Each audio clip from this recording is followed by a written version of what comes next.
Hello, I'm Brad Sherman from California's best named city, Sherman Oaks. It's an honor to be here with this distinguished panel and to follow Governor Ed Rendell and to be here on an issue that unites John Bolton and Howard Dean.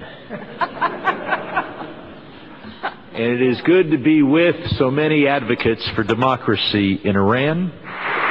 U.S. troops left Iraq after a 9-year presence. However, we still have a responsibility there, and that is for the residents of Camp Ashraf. Secretary Clinton announced an agreement between the government of Iraq and the United Nations on December 2011 on the temporary relocation of MEK members at Camp Ashraf, and she stressed this resettlement must also have the full support of the camp's residents. Clearly, in the way that this agreement is being carried out, it does not have that support. Part of the agreement involved a movement of residents to Camp Liberty near Baghdad.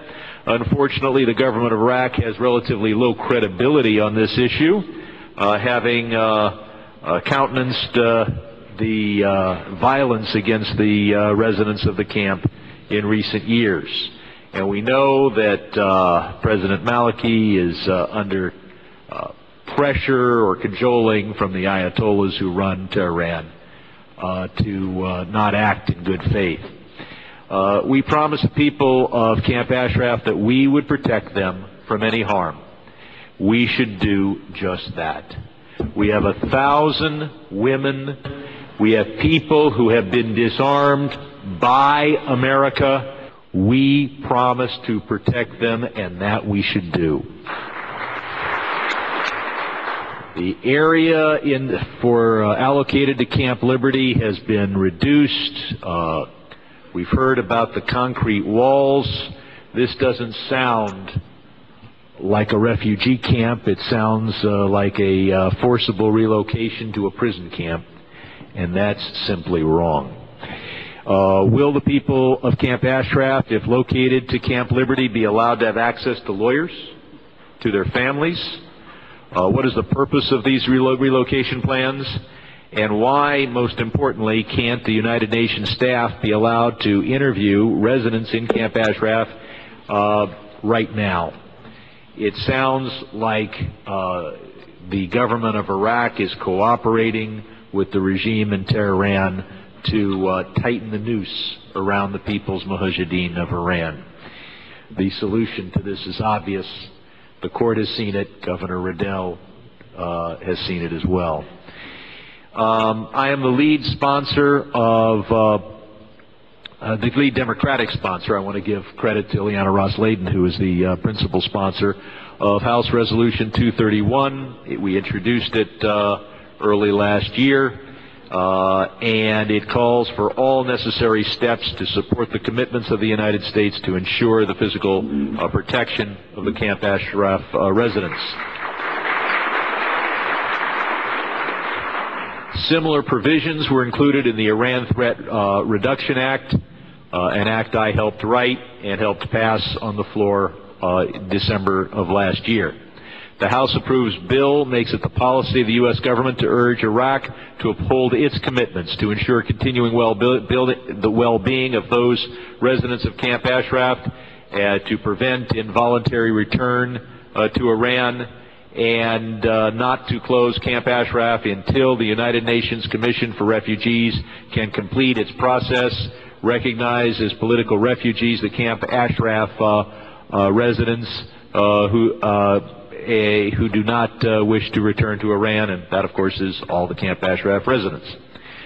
To protect the people of Ashraf, the State Department must work with the United Nations and Iraq for a written protocol. There must be a written protocol that establishes the resettlement of Ashraf residents, guarantees of their safety by the UN, U.S., and Iraqi government, without such a clear written agreement, relocating residents to Camp Liberty is a recipe for a human rights catastrophe, similar to what we saw in April 2011. Iraq has an awful lot of oil. It produced $38 billion with the most per year, with the most recent statistics, more now. And yet the United States is still generously providing $2 billion in aid. I don't think we can provide aid to a country that is ignoring its human rights responsibilities.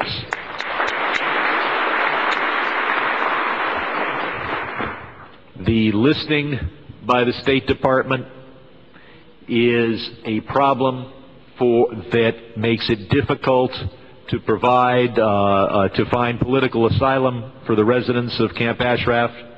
It encourages Iraq to feel that it does not have to respect human rights.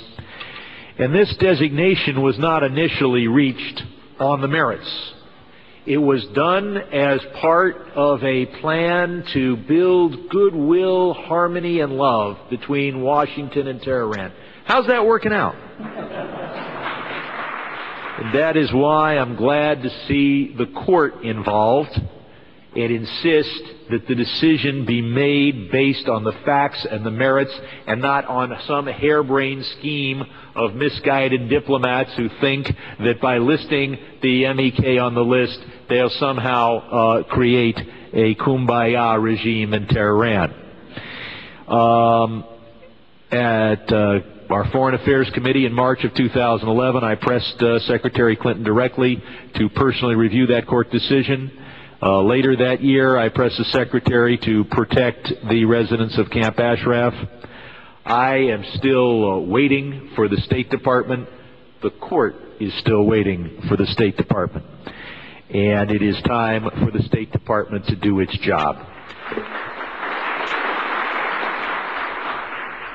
I look forward to the day when the residents of Camp Ashraf live in security and peace, but I especially look forward to the day when they live as full participants in a free, safe, and democratic Iran. Thank you.